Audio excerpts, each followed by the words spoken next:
Good morning students. Video lectures की इस series में हमने कल पढ़ा था बीकॉम सेकेंड ईयर में business and financial management subject, इसका सेकंड पेपर जो कि है बैंकिंग विधि एवं व्यवहार, banking law and practice.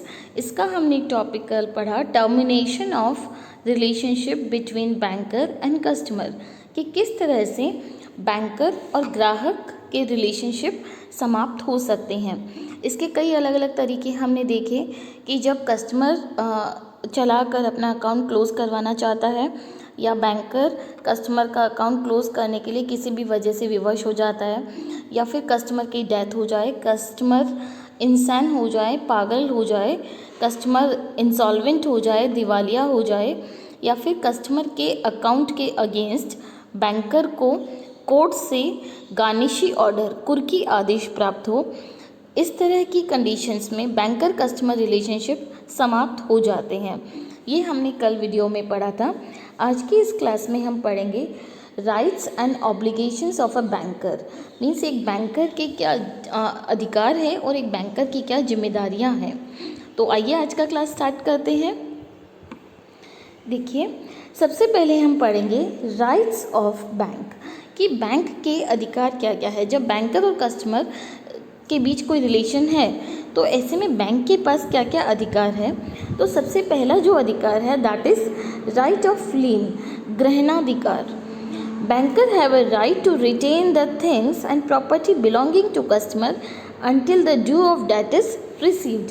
It means what, कि सपोज़ किसी कस्टमर ने बैंक से लोन लिया है और उसके बदले कोई कोलेटरल सिक्योरिटी रखा है, कोई भी चीज़ जमानत के तौर पे बैंक के पास रखी हुई है, तो लोन की अवधि समाप्त होने के बाद उसका जब लोन ड्यू हो जाता है और कस्टमर लोन का पेमेंट जब तक नहीं करता है तब तक बैंक के पास ये अधिकार है कि बैंक कस्टमर की प्रॉपर्टी को, उसकी जो भी चीज़ गिरवी में रखी हुई है उसको रोक कर रखने का अधिकार बैंक के पास है।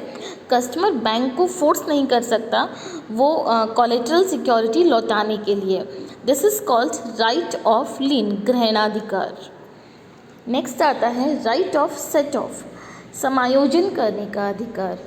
समायोजन का अर्थ यहाँ पे ये है adjusting the debit balance in the account of customer against the credit balance in other account of same customer. Look, यहाँ पे टाइपिंग एरर है। This is not amount, this is account. Adjusting the debit balance in the account of customer means अगर किसी customer के एक ही bank में दो accounts है, एक में उसका क्रेडिट बैलेंस है और एक में उसका डेबिट बैलेंस है, और बैंक जो कस्टमर है वो अपना डेबिट बैलेंस बहुत टाइम से पे नहीं कर रहा है, ड्यू होने के बाद भी कस्टमर से बैंक को पेमेंट रिसीव नहीं हो रहा है, तो बैंकर के पास में ये राइट होता है कि वो दूसरे अकाउंट के क्रेडिट बैलेंस को किसी first account, means there are two accounts, तो फर्स्ट अकाउंट में डेबिट बैलेंस है, सेकेंड अकाउंट के क्रेडिट बैलेंस को फर्स्ट अकाउंट से एडजस्ट कर सकता है। This is the right of set of.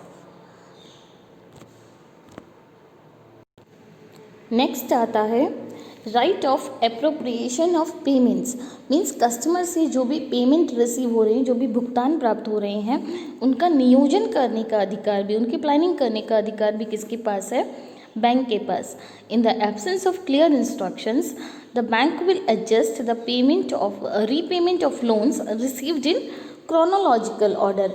It means what, कि एक कस्टमर ने बैंक से दो या तीन अलग अलग अकाउंट से लोन ले रखा है। एक कस्टमर के बैंक में दो तीन लोन अकाउंट्स है और कस्टमर ने बैंक को कुछ अमाउंट पे किया है और ये कुछ क्लियर इंस्ट्रक्शन नहीं दिया कि ये कौन से लोन का रीपेमेंट है। तो ऐसे में क्लेटन्स का रूल क्या कहता है? क्लेटन का रूल ये कहता है कि क्रोनोलॉजिकल ऑर्डर में, मीन्स जो लोन पहले सैंक्शन हुआ है उस लोन का पेमेंट पहले एडजस्ट किया जाएगा। तो इस तरह से बैंक के पास पेमेंट्स का एप्रोप्रिएशन करने का अधिकार भी होता है अगर कस्टमर रीपेमेंट करते वक्त अमाउंट के बदले कोई क्लियर इंस्ट्रक्शन नहीं दे रहा है। नेक्स्ट आता है right to charge for service. Right to charge for service means bank जो है वो कस्टमर को अलग अलग तरह की सर्विसेज प्रोवाइड करवाता है। तो ऐसे में बैंक के पास में यह अधिकार है कि वह अपने द्वारा प्रोवाइड की गई सर्विसेज के लिए बैंक से एक फ़ी, एक कमीशन चार्ज कर सकता है। Bank notify the schedule of charges of their services on half yearly basis. और ये जो हाफ ईयरली जो भी सर्विसेज के बदले चार्ज कर रहा है बैंक, उसका हाफ ईयरली बेसिस पे एक नोटिफिकेशन कस्टमर को सेंड किया जाता है। नेक्स्ट आता है रिविज़न ऑफ चार्ज। सपोज़ जैसे एसएमएस चार्जेस हुआ या एटीएम कार्ड यूजेस चार्जेस हुआ, इस तरह के कोई भी चार्जेस बैंक अगर कस्टमर के अकाउंट से डिडक्ट कर रहा है, तो ऐसा ज़रूरी नहीं है कि वो जो चार्जेस है वो एक बार जितने हैं वो through out of the account life, account जब तक रहेगा तब तक एक जैसे ही रहेंगे, ऐसा नहीं है। Banker have the right to revise the charges of services which are offered to customer. Means जैसे जैसे इन्फ्लेशन बढ़ता है, हम देखते समय के साथ साथ हर चीज़ की रेट बढ़ जाती है क्योंकि मेंटेनेंस बढ़ जाता है। तो ऐसे में कस्टमर के बैंक अकाउंट के ऊपर जो भी सर्विसेज है उन चार्जेस को रिवाइज करने का अधिकार भी बैंकर के पास होता है। ये थे एक बैंकर के राइट्स जिसमें हमने पढ़ा। सबसे पहले ग्रहणाधिकार मीन्स प्रॉपर्टी को होल्ड करके रखना जब तक कि कस्टमर से डेट का अमाउंट रिसीव नहीं हो जाता, लोन का अमाउंट रिसीव नहीं हो जाता। उसके बाद में किसी एक अकाउंट में क्रेडिट बैलेंस है तो उसको किसी दूसरे अकाउंट के डेबिट बैलेंस के अगेंस्ट सेट ऑफ किया जाता है अगर वो एक ही कस्टमर का एक ही नाम से अकाउंट है तो। उसके बाद में अगर बहुत सारे लोन अकाउंट्स हैं तो उनमें अगर पेमेंट मिला है और क्लियर इंस्ट्रक्शन कस्टमर नहीं दे रहा है कि ये कौन से लोन का रीपेमेंट है, तो बैंक उनको क्रोनोलॉजिकल ऑर्डर में एडजस्ट करने का अधिकार भी रखता है। बैंक अपने द्वारा दी गई सर्विसेज के बदले चार्जेस कर सकता है और उन चार्जेस को रिवाइज भी कर सकता है। So these all are the rights of a bank. अब हम पढ़ते हैं what are the obligation of bank. Means जब बैंक के पास राइट्स है तो बैंक के ऊपर कुछ ऑब्लिगेशंस भी हैं, कुछ उत्तरदायित्व भी है, कुछ जिम्मेदारियां भी है। तो हम देखते हैं कि ये ऑब्लिगेशंस क्या है। Banker have a responsibility to open the account to accept the deposit. Means अगर आप बैंक के पास जाते हैं और बैंक से कहते हैं कि मुझे एक अकाउंट ओपन करवाना है, तो कस्टमर बिना किसी वैलिड रीज़न के उस अकाउंट को ओपन करने के लिए डिनाई नहीं कर सकता है। मीन्स वो आपको फॉर्म देगा, आप उसको फॉर्म फिल करके दे रहे हैं, सारी एंट्रीज कंप्लीट करके दे रहे हैं, जो भी विटनेस है उसके सिग्नेचर करवा के दे रहे हैं, सारे आप आईडी प्रूफ दे रहे हैं, तो किसी भी बिना किसी रीज़न के बैंक आपका अकाउंट ओपन करने के लिए मना नहीं कर सकता है। सो बैंकर का सबसे पहला रिस्पॉन्सिबिलिटी है to open the account to accept the deposits. फिर आता है banker have the responsibility to accept the cheque but within the counter hours of bank. अगर आप बैंक में जाते हैं किसी चेक का अमाउंट कलेक्ट करने के लिए, तो उस चेक को एक्सेप्ट करने की रिस्पॉन्सिबिलिटी है बैंक की।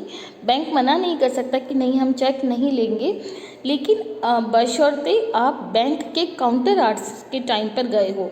मीन्स अगर बैंक का काउंटर टाइमिंग 4 बजे क्लोज हो रहा है तो आप अगर 5 बजे जा रहे हैं तब बैंकर आपसे चेक लेने से मना कर सकता है। फिर बैंकर का नेक्स्ट ऑब्लिगेशन आता है to give the notice before closing the account.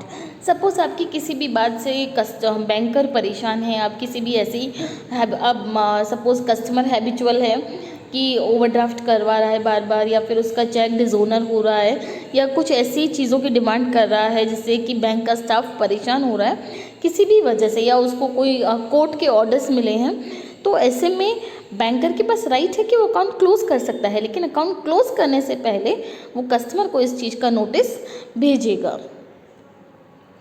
उसके बाद में आता है banker have the responsibility to make a payment when customer present the cheque on counter for payment. Means अगर कस्टमर जो है वो काउंटर पे चेक प्रेजेंट कर रहा है तो उसका पेमेंट करने की जिम्मेदारी होती है बैंक की। लेकिन इसमें कुछ कंडीशंस हैं कि जो चेक है it should be drawn properly. Bank जो चेक है वो पूरी सही तरह से लिखा गया हो, उसमें किसी तरह की ओवर राइटिंग नहीं हो, किसी तरह का डाउटफुल एंट्री नहीं हो, प्रॉपरली साइंड हो। तो इस तरह से अगर वो प्रॉपर तरह से ड्रॉ किया हुआ है तो ऐसे में बैंक का ऑब्लिगेशन है कि वो उस चेक का पेमेंट कर दे। It is drawn on the branch of bank where it is presented for payment. अगर आप किसी ब्रांच में चेक प्रेजेंट कर रहे हैं तो वो चेक उसी ब्रांच के ऊपर लिखा गया होना चाहिए। जैसे सपोज़ आपके पास में एक बियरर चेक है, बियरर चेक जिसके लिए आपका अकाउंट होना ज़रूरी नहीं है, आप उस चेक को लेकर ब्रांच में जाते हैं और आपको उसका पेमेंट मिल जाता है, लेकिन आप उसको उसी ब्रांच में लेकर जाएंगे, उसी बैंक अकाउंट में लेकर जाएंगे जिस ब्रांच का वो चेक है। Next is not a stale, post dated, out of date और डैमेज्ड चेक। मीन्स आपका जो चेक है वो ना तो पोस्ट डेटेड होना चाहिए। सपोज़ आपको किसी ने आज चेक लिख कर दिया है लेकिन उस पर डेट जो है वो 2 दिन बाद की लगा दी है, तो आप उसका पेमेंट 2 दिन बाद ही उठा पाएंगे, आज उठा नहीं पाएंगे। मीन्स पोस्ट डेटेड नहीं होना चाहिए या फिर आउट ऑफ डेट भी नहीं होना चाहिए। मीन्स चेक के ऊपर जो डेट लिखी हुई है उसके 3 महीने के अंदर अंदर आपको बैंक में ले जाकर प्रेजेंट करना होगा, उसके बाद वो आउट ऑफ डेट हो जाएगा। चेक डैमेज्ड भी नहीं होना चाहिए, किसी तरह से कटा फटा नहीं होना चाहिए। When customer present the cheque there is sufficient credit balance available in bank account. जिस बैंक अकाउंट से मनी विड्रॉ होना है उस बैंक अकाउंट में सफिशिएंट क्रेडिट बैलेंस होना चाहिए या फिर ओवरड्राफ्ट की फैसिलिटी होना चाहिए। No legal bar in payment of cheque. Means cheque के पेमेंट से रिलेटेड किसी तरह का लीगल बार नहीं होना चाहिए, किसी तरह का कानूनी प्रतिबंध लगाया हुआ नहीं होना चाहिए। तो ये सारी जो हमने पढ़ी कि कब एक बैंकर कस्टमर के चेक का पेमेंट करने के लिए बाध्य होता है। उसके बाद में आता है banker have the responsibility to keep a secrecy of customer account and not disclose the balance of customer account to another person. Means ऐसा नहीं है कि आप बैंक में जाते हैं और किसी भी कस्टमर के अकाउंट का बैलेंस पूछ सकते हैं। बैंकर की रिस्पॉन्सिबिलिटी है कि वो अपने कस्टमर के अकाउंट की पूरी सीक्रेसी, पूरी गोपनीयता मेंटेन करें और उससे रिलेटेड कोई भी इंफॉर्मेशन, उसमें कितना बैलेंस है, किसी थर्ड पार्टी को डिस्क्लोज नहीं करें। लेकिन इसमें कुछ टर्म्स एंड कंडीशंस आ जाती हैं। If banker disclose it then customer have a right to sue the bank, but in some cases banker have a right to close the information. Means अगर किसी बैंकर ने किसी कस्टमर की secrecy तोड़ी है, किसी की गोपनीयता भंग की है, तो ऐसे में कस्टमर के पास ये राइट होता है कि वह बैंक के ऊपर केस कर सकता है। लेकिन कुछ कंडीशंस में, जैसे कि मैंने बताया, बैंकर को ये ज़रूरी हो जाता है इन्फॉर्मेशन डिस्क्लोज करना। जैसे कि ये कौन कौन से कंडीशन है, where disclosure is under compulsion by law. Means जैसे कानून के अंतर्गत किसी तरह की इन्फॉर्मेशन मांगी गई है, वो डिस्क्लोज करना अगर बैंक के लिए नेसेसरी है तो बैंक इन्फॉर्मेशन डिस्क्लोज कर सकता है। उसके बाद में where disclosure of information is essential in public interest. Suppose किसी तरह का किसी व्यक्ति पे कोई केस चल रहा है, वो किसी फ्रॉड के जुर्म में गिरफ्तार हुआ है, तो ऐसे में उसके अकाउंट से जुड़ी हुई इंफॉर्मेशन देना पब्लिक इंटरेस्ट में है, तो उसकी इंफॉर्मेशन बैंकर को देना पड़ेगा। फिर आता है disclosure of information with consent of customer. अगर ग्राहक की स्वीकृति से संबंधित कोई लेटर, कोई प्रार्थना पत्र लेकर कोई थर्ड पर्सन जाता है बैंक में, तो कस्टमर की स्वीकृति से उस थर्ड पार्टी को इन्फॉर्मेशन दी जा सकती है। उसके बाद में आता है वह disclosure of information is essential bankers interest. अगर बैंकर जो है उसके स्वयं के हित में है इन्फॉर्मेशन को डिस्क्लोज करना, मतलब अगर किसी तरह की गबन का, फ्रॉड का, इस तरह का इंडिकेशन मिलता है तो ऐसे केसेस में बैंकर इन्फॉर्मेशन डिस्क्लोज कर सकता है। नेक्स्ट आता है म्यूचुअल डिस्क्लोजर बाय बैंकर्स। जो बैंकर्स है, अलग अलग बैंकिंग कंपनीज़ हैं, वो कस्टमर जब बहुत बड़ा लेन देन करते हैं तो ऐसे में एक दूसरे से इन्फॉर्मेशन ले सकते हैं कि उसका दूसरे कोई बैंक में अकाउंट है या नहीं, उसमें किस तरह की एक्टिविटीज़, किस तरह के प्रैक्टिसेस कस्टमर कर रहा है। ये बैंक्स जो है वो म्यूचुअल एक दूसरे को इंटरेस्ट को प्रोटेक्ट करते हैं, एक दूसरे के हितों की रक्षा करने के लिए करते हैं। तो ऐसे में जो म्यूचुअल डिस्क्लोजर है बैंकर्स के बीच, ऐसे में एक बैंक दूसरे बैंक को इन्फॉर्मेशन डिस्क्लोज कर सकता है। तो ये कुछ केसेस हैं जिनमें एक बैंकर इन्फॉर्मेशन डिस्क्लोज कर सकता है। अदरवाइज अगर कोई बैंकर सीक्रेसी भंग करता है तो कस्टमर उसके अगेंस्ट केस कर सकता है। उसके अलावा और क्या ऑब्लिगेशंस है एक बैंकर के? Banker have the responsibility to provide the account statement periodically to its customer. Customer को टाइमली उसका अकाउंट स्टेटमेंट जब भी वो उसके लिए अप्लाई करता है तो उसको वो अकाउंट स्टेटमेंट प्रोवाइड करे। Banker have the responsibility to pay profit to customer if he deposit in profit bearing account. अगर कस्टमर का जो बैंक अकाउंट है वो प्रॉफिट बियरिंग अकाउंट है, मीन्स अगर बैंक के प्रॉफिट के ऊपर उसको कुछ उसका इंटरेस्ट या कमीशन मिलता है, तो प्रॉफिट बियरिंग अकाउंट में क्या होता है कि कस्टमर को प्रॉफिट के परसेंटेज के रूप में शेयर मिलता है। तो ऐसे में जिस तरह का प्रॉफिट बैंक को हो रहा है, कस्टमर को उसका लाभ मिलना चाहिए। उसके बाद में आता है bank have a duty to issue the cheque book, ATM card. जब हमारा बैंक में टाइम डिपॉजिट नहीं है, टाइम डिपॉजिट में चेकबुक और एटीएम कार्ड नहीं मिलता है, demand deposit like current account, saving account अगर है, तो ऐसे में बैंकर की जिम्मेदारी बनती है कि वो कस्टमर के मांगने पर उसे चेकबुक इशू करे, उसे एटीएम कार्ड इशू करे। तो ये कुछ ऑब्लिगेशंस है एक बैंकर के जब वो बैंकर कस्टमर रिलेशनशिप परफॉर्म करता है। तो आई होप आपको ये सारी चीज़ें क्लियर हो गई है, बैंकर और कस्टमर की ऑब्लिगेशंस। और इसके साथ हमारा ये चैप्टर भी ख़त्म हुआ। आपको आई गेस बैंकर कौन होता है, कस्टमर कौन होता है, दोनों के बीच किस किस तरह की रिलेशनशिप हो सकती है, ये रिलेशनशिप कैसे टर्मिनेट हो सकती है, बैंकर की क्या राइट है, बैंकर की क्या ऑब्लिगेशंस है, सब क्लियर होगा। कुछ डाउट है तो आप मुझे मेल करिए। Thank you.